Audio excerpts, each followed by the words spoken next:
Hello, চলে এসেছি নতুন একটা ব্লগ নিয়ে। বন্ধুরা, তোমরা কি বলতে পারবে এই জায়গাটি কোথায়? এটা কিন্তু রাজবাড়ি। তোমরা দেখতেই পাচ্ছ সিম্বল লাগানো রয়েছে রাজবাড়ির। তো দেখে বলো তো এটা কোন জায়গায়? অতি পরিচিত, কিন্তু তোমরা এখানে সিনেমা দেখেছো এই রাজবাড়িটাতে। তো বলতে পারো যে এটা কোথায়? এটা বাইরের অংশটা আমি দেখাচ্ছি, ভেতরের অংশটায় ঢুকবো। তার আগে বাইরের দিকটা দেখে নিই। বাইরের দিকটা দেখে আমাকে বলো তোমরা এটা কোন জায়গাটা দেখছো, কোন সিনেমার শ্যুট হয়েছে এখানে বলো। তো চলো আমরা সব কিছু তোমাদেরকে বলে দিই।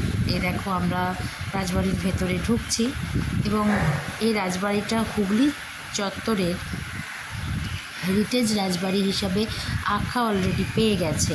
তা তোমরা যদি ঘুরতে চাও অবশ্যই এখানে এসো এবং অশরীরীদের সঙ্গে দেখা করতে অবশ্যই আসবে। আমি বলবো যদি ভূত দেখতে চাও, আমাদের তো অন্তত সেই রকম অভিজ্ঞতা হয়েছে।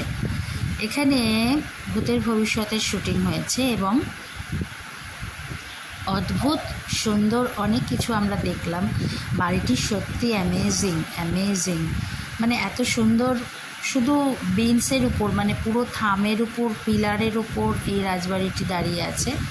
দেখো পুরো ঘুলঘুলি চত্বর থেকে শুরু করে কেমন দেখে মনে হচ্ছে না জায়গাটা যে ভৌতিক পরিবেশ। আমার তো মনে হয়েছে ভৌতিকরা সব রয়েছে এখানে, অশরীরী। তো বন্ধুরা, তোমরা অবশ্যই একদিন এসো এখানে ঘুরতে এবং দেখে যাও সুন্দর একটি দৃশ্য। রাজবাড়িটি একদমই ফাঁকা, লোকজন নেই বললেই চলে। শুধু দুজন লোক দাঁড়িয়ে রয়েছে যারা এটাকে দেখভাল করছে। এবং এখানে কিন্তু দুর্গাপুজো হয়। ওপর থেকে তোলা দৃশ্য, রাজবাড়ির ওপর থেকে তোলা দৃশ্য খুব সুন্দর। দেখো শুধু পিলারের উপর তৈরি রাজবাড়িটি এবং অপূর্ব সুন্দর দেখতে লাগছে। একদম অপূর্ব সুন্দর। আমরা ছিলাম এখানে এবং দেখো কি সুন্দর নতুন এই বেঞ্চগুলো, এগুলো দেখো কিরকম একদম আলাদা ধরনের দেখতে। আমি অনেকগুলো রাজবাড়ি শ্যুট করেছি এবং তোমাদেরকে দেখিয়েছি, দর্শন করিয়েছি। তো এই রাজবাড়িটি সম্পূর্ণ আলাদা। প্রচুর পায়রা রয়েছে এখানে, গোলা পায়রা রয়েছে এবং এনারা বসে থাকেন, এই যে যারা রয়েছেন তারা দেখভাল করেন এইসব হেরিটেজ জিনিসকে। মানে বেশি এখানে কিন্তু সংরক্ষণের ব্যবস্থা নেই। রাজবাড়িটি কিন্তু খুব একটা বেশি সংরক্ষণ করা হয় না, খুব একটা দেখভালও করা হয় না। সেটার ভগ্ন দশা দেখেই নিশ্চয়ই বুঝতে পারছো তোমরা। তো বন্ধুরা, এরকম নতুন আমার ভিডিও দেখবার জন্য অবশ্যই সঙ্গে থাকবে, সাথে থাকবে, সাবস্ক্রাইব করে নেবে। তো এ দেখো মা দুর্গার মূর্তি তৈরি হচ্ছে, সামনেই দুর্গাপুজো। তো এখানে অনেক বড় করেই দুর্গাপুজো হয়।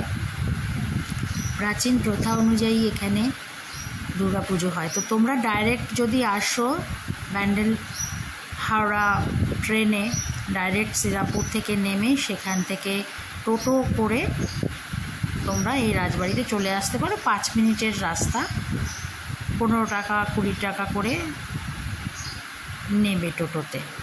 তো দেখো কি সুন্দর জায়গা, পরিবেশ। আমার সঙ্গে থাকো, সাথে থাকো নতুন ভিডিও দেখার জন্য। আর অবশ্যই অন্যকে সুযোগ করে যাও ভিডিওগুলি দেখার জন্য। অবশ্যই শেয়ার করে দিও, লাইক কমেন্টস অবশ্যই করবে। আর সবথেকে বড় কথা, এই যে হচ্ছে অরিজিনাল রাজবাড়ি, এটা এখন নিয়েছে। কারা নিয়েছে?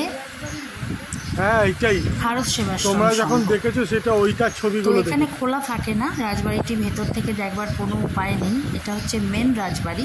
ছবি তোলার উপরে নির্ভর করে ভূতের ভবিষ্যৎ। উল্টো দিকে রাস্তা দিয়ে গেলেই তোমরা পেয়ে যাবে সেই বাড়িটি যেখানে ভূতের ভবিষ্যতে শুটিং হয়েছে। অ্যাকচুয়ালি ওটা হচ্ছে রাধা গোবিন্দর মন্দির, কিন্তু মেন রাজবাড়ি কিন্তু এইটা, যেটা এখন হেরিটেজ হয়ে গেছে। তো বন্ধুরা, সঙ্গে থাকো, সাথে থাকো, নতুন ভিডিও